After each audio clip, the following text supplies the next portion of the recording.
नमस्कार दोस्तों, मैं हूं आपका दोस्त प्रदीप कुमार बांगड़े। आपका इस कार्यक्रम में स्वागत है, जिस कार्यक्रम का नाम है आपकी फरमाइश। दोस्तों, आपकी फरमाइश में आज मैं आपको बताऊंगा विद्या का पौधा कैसे लगाएं, क्या खाद लगता है, किस तरह से लगाना पड़ेगा, कौन कौन से फायदे हैं, संपूर्ण जानकारी दूंगा। अगर आप मेरे चैनल में पहली बार आए तो आपसे अनुरोध है कि आप लाइक करें, सब्सक्राइब करना ना भूलें और वीडियो पसंद आए तो अपने दोस्तों में जरूर शेयर करें। तो चलिए दोस्तों, सबसे पहले हम पौधा देखते हैं।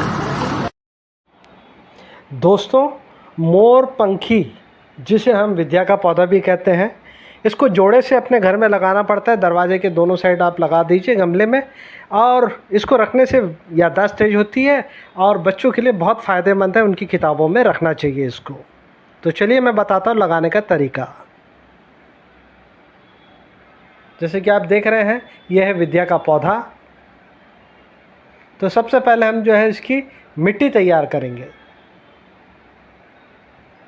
बता देता हूँ, ये मिट्टी मैंने पहले से बना के रखी हुई है, आप देख ही रहे हैं। तो इसमें क्या मिला है मैंने वो आपको बता देता हूँ। तो इसमें जो है मैंने जो है मिट्टी मिलाई है गार्डन की 50%। इसके अलावा जो 50% गोबर की सड़ी हुई खाद।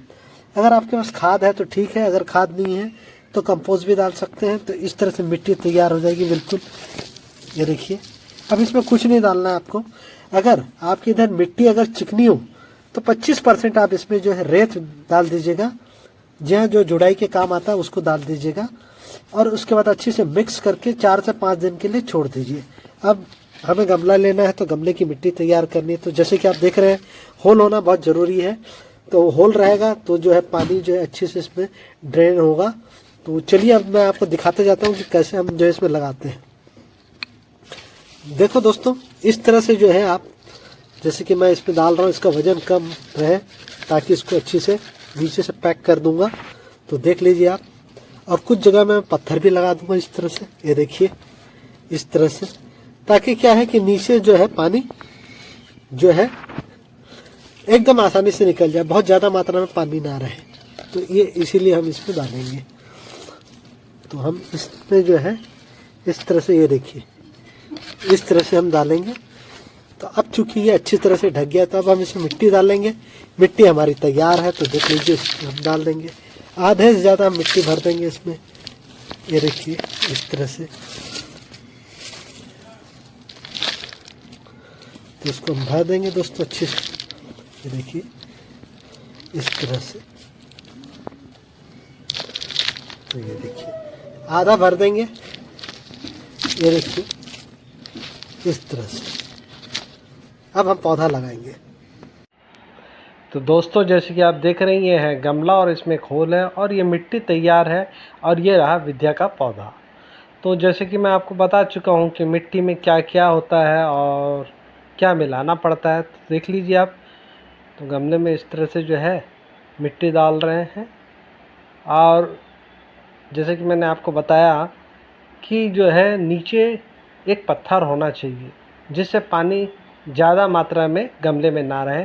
तो ये विद्या का पौधा, इसकी जो पॉलीथीन हमने निकाल ली है। पॉलीथीन निकालने का तरीका हमेशा हम हर वीडियो में आपको बताते हैं, तो आज मैं नहीं बता रहा हूँ। बहुत ही आसान तरीका है, पीछे से आराम से निकल जाता है। और इस तरह से इसे गमले में लगा लीजिए। जैसे कि मैंने आपको शुरू में ही बताया है कि इस तरह से आप 2 पौधे जोड़े में लगाइए घर में। तो इससे जो है आपको जो है प्योर ऑक्सीजन भी मिलेगा।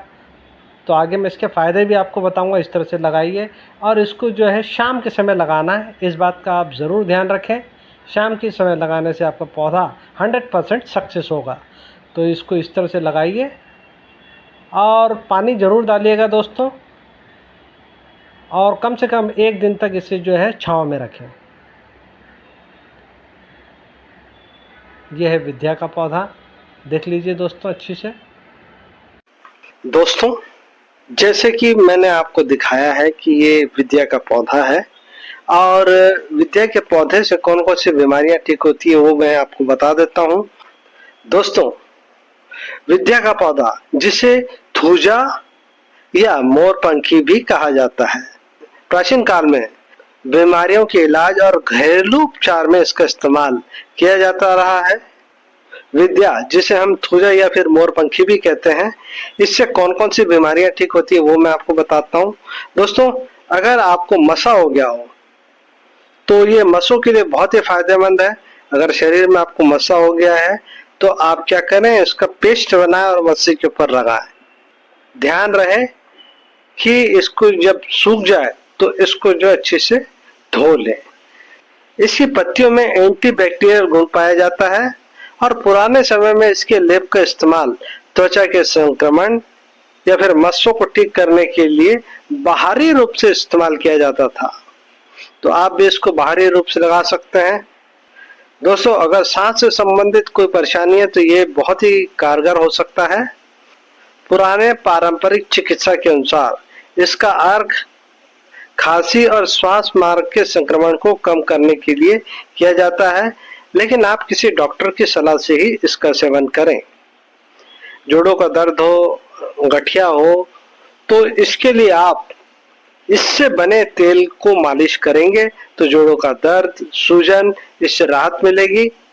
तो इसके तेल का इस्तेमाल कर सकते हैं आप, जहां भी सूजन है वहां कर सकते हैं, आपको राहत मिलेगी। मानसिक शांति के लिए बहुत ही फायदेमंद है विद्या का पौधा। घर में अगर आप ये पौधा लगाते हैं तो हवा शुद्ध होती है, तनाव कम करने में मदद मिलती है, जिससे मानसिक स्वास्थ्य बेहतर रहता है। अब बात की जाए वास्तुशास्त्र की, इसे घर के उत्तर या पूर्व दिशा में लगाने से नकारात्मक ऊर्जा दूर होती है। अगर आपके बच्चे पढ़ाई नहीं कर रहे हैं, एकाग्रता की कमी है, तो आप इसके पत्ती को उनकी किताब के बीच रख सकते हैं। ये एक पुरानी परंपरा भी रही है। ऐसा माना जाता है कि अगर बच्चे लोग अगर इसे अपनी किताब में रखें तो उनका पढ़ाई में मन लगता है और याददाश्त तेज होती है। दोस्तों, एक बात का ध्यान रखें, विद्या या मोरपंखी का पौधा जिसे थुजोन कहते हैं, एक केमिकल होता है जो पेट में जाने पर शरीर के लिए बेहद जहरीला साबित हो सकता है। इसे बिना डॉक्टरी सलाह से कभी भी चबाए या खाए नहीं। विशेषकर गर्भवती महिलाओं और बच्चों को इससे पूरी तरह से दूर रहना चाहिए। तो उम्मीद करता हूं दोस्तों, मोरपंखी के बारे में मैंने आपको जो जानकारी दी है वो आपको जरूर अच्छी लगी होगी। लगाने का तरीका मैंने आपको बता दिया है, तो इस तरह से आप लगाइए। और कुछ पूछना चाहते हो तो आप कमेंट बॉक्स में कमेंट करके पूछ सकते हैं। तो इसी के साथ अपने दोस्त प्रदीप कुमार बांगड़े को इस कार्यक्रम से जाने की इजाजत दीजिए। नमस्कार, जय हिंद।